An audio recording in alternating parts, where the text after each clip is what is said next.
Bulletin में सबसे पहले आपको बताएं, पीडीएम इजलास में नून लीग ने वजाहत या गलती तस्लीम किए जाने तक पीपल्स पार्टी एएनपी को इत्तेहाद से निकालने की तजवीज दे दी है।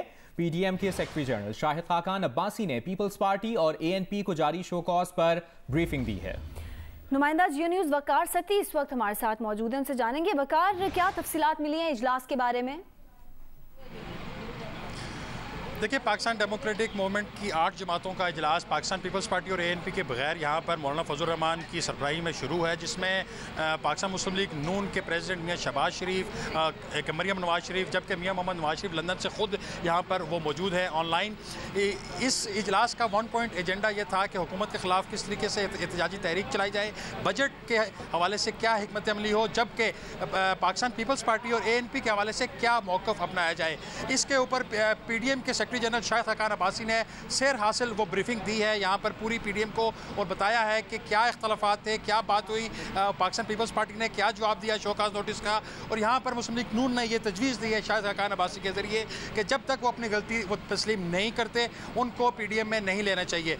पाकिस्तान डेमोक्रेटिक मूवमेंट की दीगर जो 7 जमातें हैं वो भी इसके ऊपर जो है अपनी अपनी राय का इजहार जो है वो कर रही हैं इस वक्त। और इसके बाद आज ये तवक्को की जा रही है कि पीपल्स पार्टी और एएनपी का जो पीडीएम में मुस्तकबिल है उसके बारे में किसी किस्म का फैसला यहाँ पर होने की उम्मीद है। जी बहुत शुक्रिया आपका वकार सती, आपसे मुसलसल अपडेट्स लेते रहेंगे।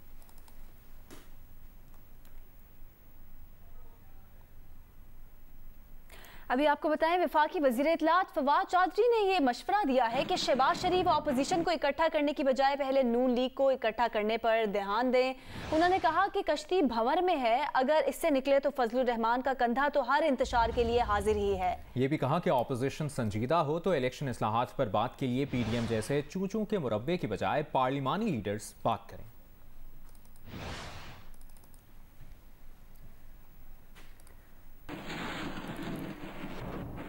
कलअदम तहरीक तालिबान पाकिस्तान की सियासी शूरा के मरकजी रहनुमा मुफ्ती खालिद को कत्ल कर दिया गया है। ज़राए का कहना है कि अफगान सूबे कुन्नड़ में मुफ्ती खालिद की लाश मिल गई है। मुफ्ती खालिद का ताल्लुक बुनेर से था, वो मुल्ला फजलुल्लाह का करीबी साथी था। मुफ्ती खालिद 2008 में इंतखाबी रैली पर हमले का मास्टरमाइंड था। APS बादशाह खान यूनिवर्सिटी हमलों की मंसूबा साजी और सहूलतकारी भी की। मुल्ला फजलुल्लाह के जरिए मुफ्ती खालिद को 2013 में TTP की सियासी शूरा का सरबराह मुकर्रर किया गया। सिक्योरिटी तज्जियाकार के मुताबिक मुफ्ती खालिद और कलअदम TTP के दरमियान राब्ताकार था। उसकी हलाकत स्वाति और महसूद ग्रुप में इक़्तिदार के लिए लड़ाई का नतीजा है।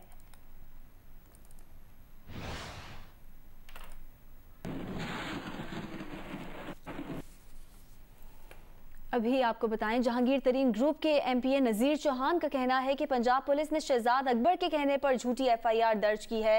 इमरान खान के दाएं बाएं बैठने वाले सियासी लोग नहीं, ये गैर मुंतखब लोग पार्टी को नुकसान पहुंचा रहे हैं। आपने मेरे खिलाफ एक FIR दी है तो कानून हरकत में आए और मुझे गिरफ्तार करे। अगर वो शाम तक गिरफ्तारी नहीं मेरी करते तो मैं कल खुद चला जाऊंगा अपना थाना रेस कोर्स पार्क में, वहाँ पे जहाँ पे मुझे उन्होंने मेरा पर्चा काटा है, मैं वहाँ खुद जाके अपने आप को गिरफ्तारी के लिए पेश। जो खान साहब के दाएं बाएं बैठे हुए हैं लोग वो सियासी लोग नहीं हैं। आप देखें, अगर तो वो किसी जमात में जीत के आए होते, अगर वो खान साहब के सही मुखलस होते मेरे वज़ीर-ए-आज़म के, तो वो उनको बताते कि जी देखें ये मशवरा इस तरह से, ये मशवरा इस तरह से है। हमारी ये खान साहब से, वज़ीर-ए-आज़म पाकिस्तान, मेरे वज़ीर-ए-आज़म पाकिस्तान से ये गुजारिश है कि फौरी तौर पर जो आपके दाएं बाएं बैठे हैं सर, ये अनइलेक्टेड है। मैंने पहले भी रिक्वेस्ट की थी, ये हमें हमारी पार्टी को नुकसान पहुँचा रहे हैं, इनको हम अपने से अलहदा करें।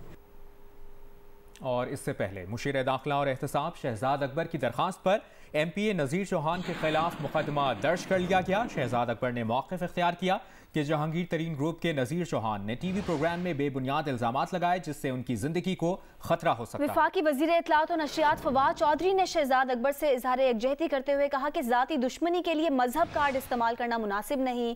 लाहौर पुलिस MPA नज़ीर चौहान के खिलाफ सख्त एक्शन ले।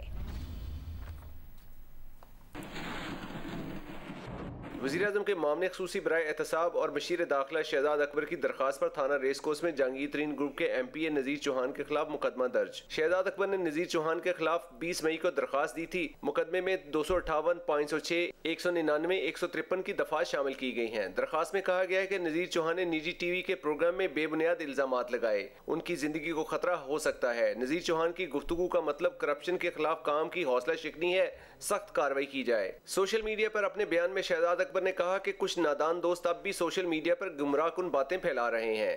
एक मुसलमान पर कुफर की तोहमत लगाना ताज़ीरात पाकिस्तान के मुताबिक जुर्म है। अफसोस ये जुर्म नज़ीर चौहान ने सरजद किया। वफाकी वज़ीर इत्तलात फवाद चौधरी ने सोशल मीडिया पर अपने बयान में कहा कि ज़ाती मफाद के लिए मजहबी कार्ड इस्तेमाल करने पर पुलिस को नज़ीर चौहान के खिलाफ सख्त एक्शन लेना चाहिए। शहजाद अकबर अपनी रियासती जिम्मेदारियां निभा रहे हैं। रियासत अगर अपने अफराद की ऐसे इल्जामात पर हिफाजत नहीं करती तो वो चल नहीं सकती।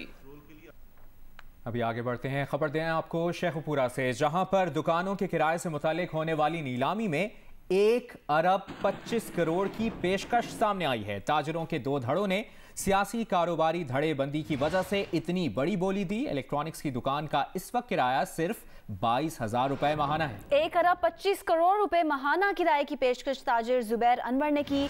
दुकान न लेने पर ताजिर का जर-जमानत 50,000 रुपए जब्त कर लिया जाएगा।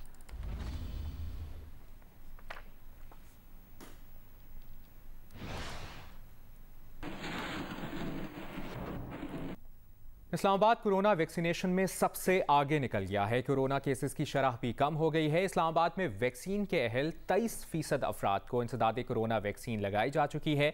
मजीद बता रही हैं आमना आमिर। इस्लामाबाद में जहां वैक्सीनेशन का अमल जारी है, वहां पे इस्लामाबाद में एक अच्छी खबर यह है कि पॉजिटिविटी रेशियो बहुत कम हो गया। इस वक्त मेरे साथ इस्लामाबाद के DHO जो हैं ज़ैम ज़िया मौजूद है, उनसे मज़ीद पूछती हूँ कि जब से थर्ड वेव शुरू हुई थी हमारी पॉजिटिविटी 16 से 19% तक चली गई थी। इसको कंटेन करते करते आज जो पहली दफ़ा 1.8% पे आ गई है और केसेस की तादाद भी काफ़ी कम हो गई है। बहुत सारी वजूहात जो है, राइट टाइम पे राइट डिसीजंस थे NCOC के, ministry of national health services के। और वैक्सीनेशन के हवाले से मैं बताऊं कि इस वक्त इस्लामाबाद के अंदर एक बहुत बड़ी तादाद जो है लोगों की वैक्सीनेट हो चुकी है। और हम शरह देखते हैं कि कितने लोग रजिस्टर हुए, कितने लोगों ने अपने आप को स्केड्यूल कराया और कितने लोग उसमें से वैक्सीनेट हुए। वफाकी वजीर मनसूबाबंदी असद उमर ने कहा है कि ये जो पूछ रहे हैं कि अचानक मईशत की रफ्तार कैसे तेज हो गई, उनके लिए अर्ज है कि 3 अप्रैल 2019 को ही बता दिया था कि 2 साल लगेंगे। एक बयान में उन्होंने कहा कि पहले दिन से इमरान खान की हुकूमत की वाज़ेह हिकमत अमली है, मईशत को देर पा तरक्की के रास्ते पर गामजन करना है। असद उमर के जवाब में उनके भाई और मुस्लिम लीग नून के रहनुमा मोहम्मद जुबैर बोले कि पहली बात, मईशत तबाह हाल है। 2 करोड़ से ज्यादा अफराद को गुर्बत की लकीर से नीचे धकेल दिया गया है। 1 मिनट के लिए असद उमर की बात मान भी लें तो मसला उनके कप्तान का है, जिसने असद उमर को इस बयान के बाद तब्दील कर दिया था।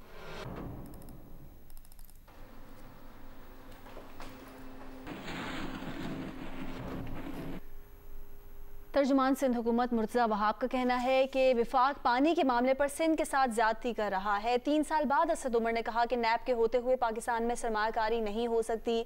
कराची में आबादी के मामले पर जो मुकदमा वज़ीर आला सिंध लड़ रहे हैं वो मुत्तहिदा कौमी मूवमेंट और GDA नहीं लड़ रहे। असद उमर साहब ने एक बहुत बड़ी बात कल की है और वो नैब के हवाले से। उन्होंने कहा कि नैब के होते हुए पाकिस्तान में इन्वेस्टमेंट नहीं हो सकती। मेरे दोस्त, मेरे भाई असद उमर साहब को 3 साल लगे ये चीज़ जानने में। 2018 में कौमी असम्बली के इजलास में सदर आसिफ अली जरदारी साहब ने ऑन रिकॉर्ड ये बात कही थी कि नैब के होते हुए इस मुल्क में सरमायाकारी नहीं चल सकती। वज़ीर आला सिंध तो इसमें मुकदमा लड़ता है, लेकिन मुत्तहिदा कौमी मूवमेंट वाले, GDA वाले, जो कि बार बार अपने आप को चैम्पियन कहते हैं इन इशूज़ के, उन्होंने मुकदमा नहीं लड़ा। कराची को उसकी वाटर रिक्वायरमेंट का 50% पानी सप्लाई होता है इस वक्त। 50% की शॉर्टेज है। उस शॉर्टेज को मेकअप करने के लिए हम सबको मिलकर काम करने की ज़रूरत है।